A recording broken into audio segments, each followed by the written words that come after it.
For the next 2 years, Matson watched the spread of Aslan ideas throughout the world. He saw Aslan devices bring health, food, and shelter to millions in underprivileged countries and improve the lot of those in more favored nations. He watched the tyrannies and authoritarian governments fall under the passive resistance of their people.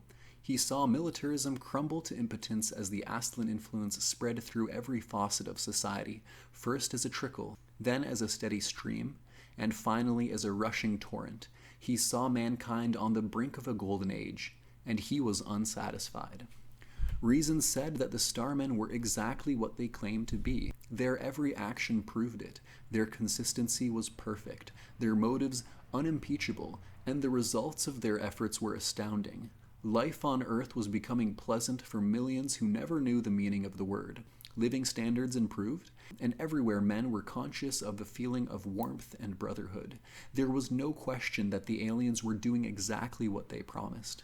But reason also told him that the aliens were subtly and methodically destroying everything that man had created, turning him from an individual into a satisfied puppet operated by Aslan strings. For man is essentially lazy, always searching for the easier way.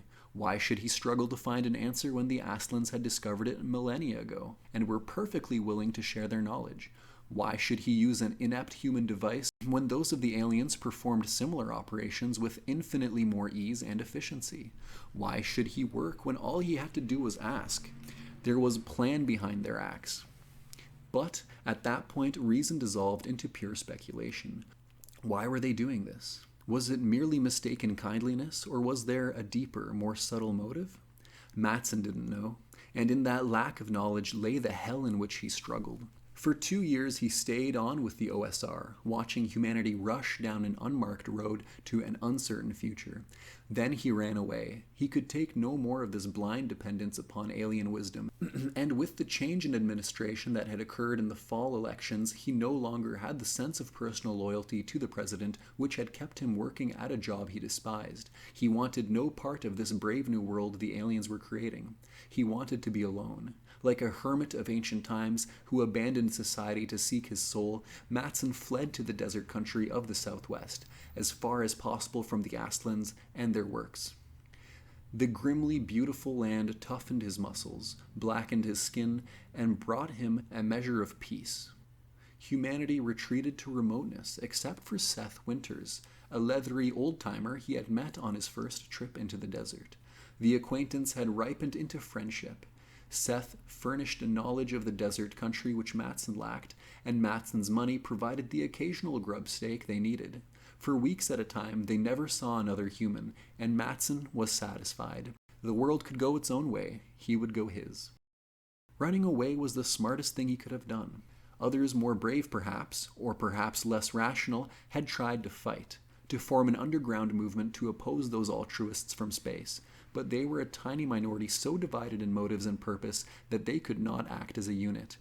They were never more than a nuisance, and without popular support, they never had a chance. After the failure of a complicated plot to assassinate the aliens, they were quickly rounded up and confined, and the aliens continued their work. Matson shrugged.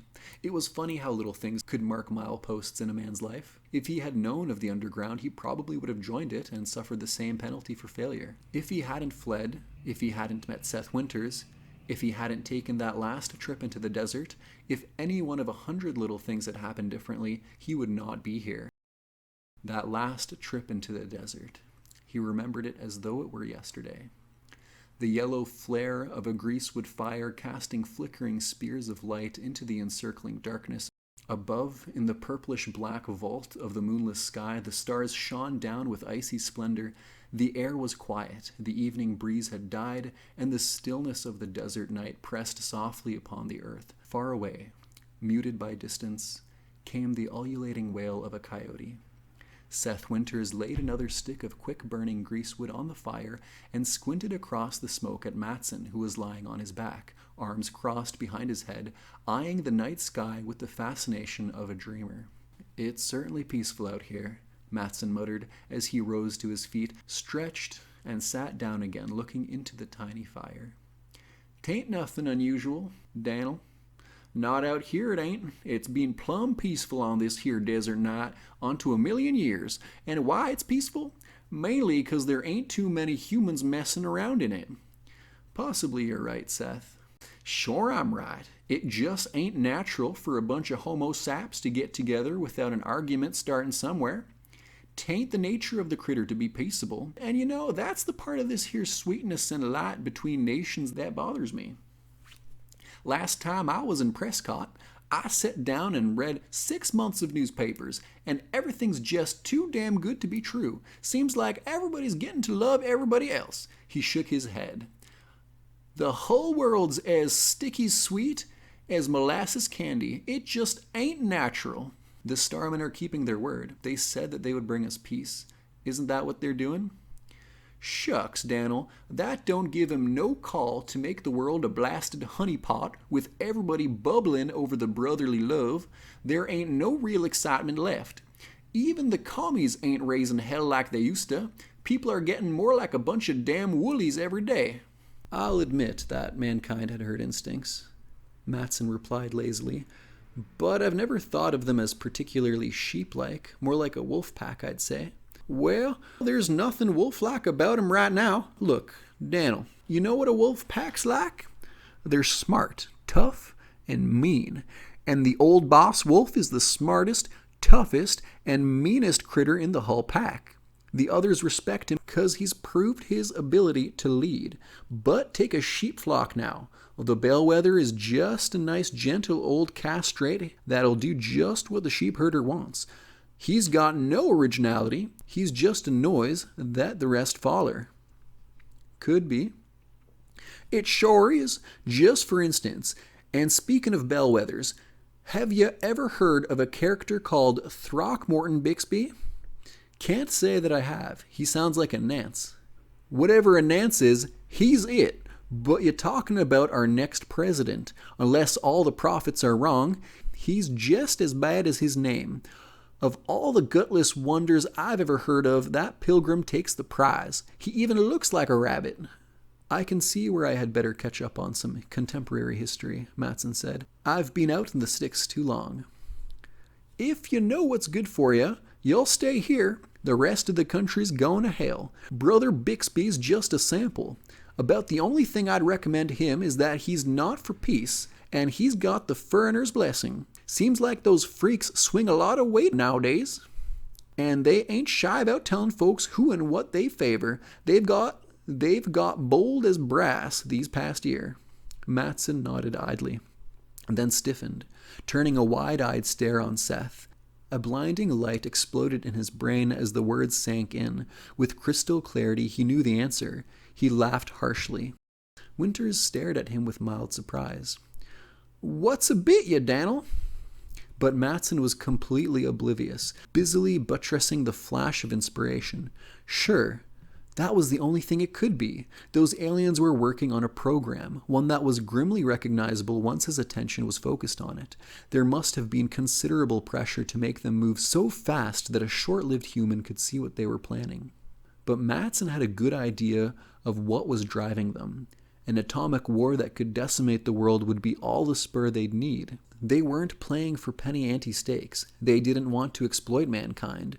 They didn't give a damn about mankind. To them, humanity was merely an unavoidable nuisance, something to be pushed aside and to be made harmless and dependent, and ultimately to be quietly and bloodlessly eliminated. Man's civilization held nothing that the Starmen wanted, but man's planet. That was a different story. Truly, the aliens were right when they considered man a savage. Like the savage, man didn't realize his most valuable possession was his land.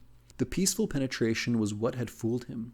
Mankind, faced with a similar situation and working from a position of overwhelming strength, would have reacted differently.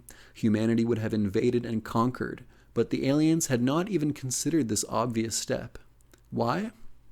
The answer was simple and logical. They couldn't.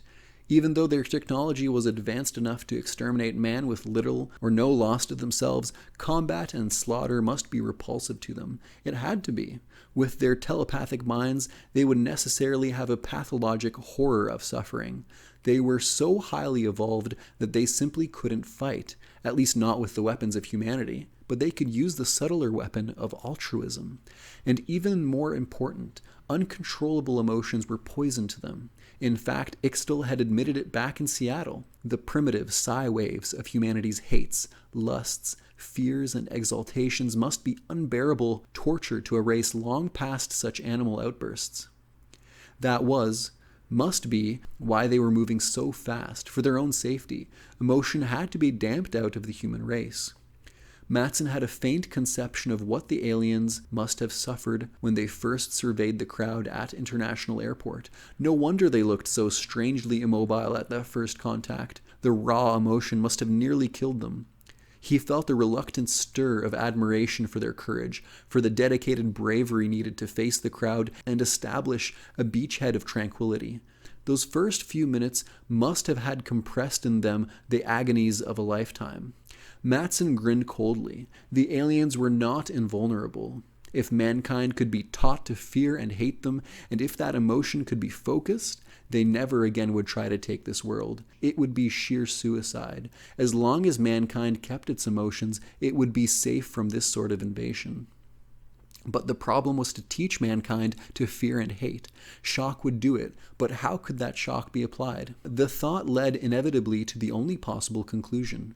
The aliens would have to be killed, and in such a manner as to make humanity fear retaliation from the stars. Fear would unite men against a possible invasion, and fear would force men to reach for the stars to forestall retribution. Matson grinned thinly. Human nature couldn't have changed much these past years. Even with master psychologists like the Astlins operating upon it, changes in emotional pattern would require generations. He sighed, looked into the anxious face of Seth Winters, and returned to the reality of the desert night. His course was set. He knew what he had to do.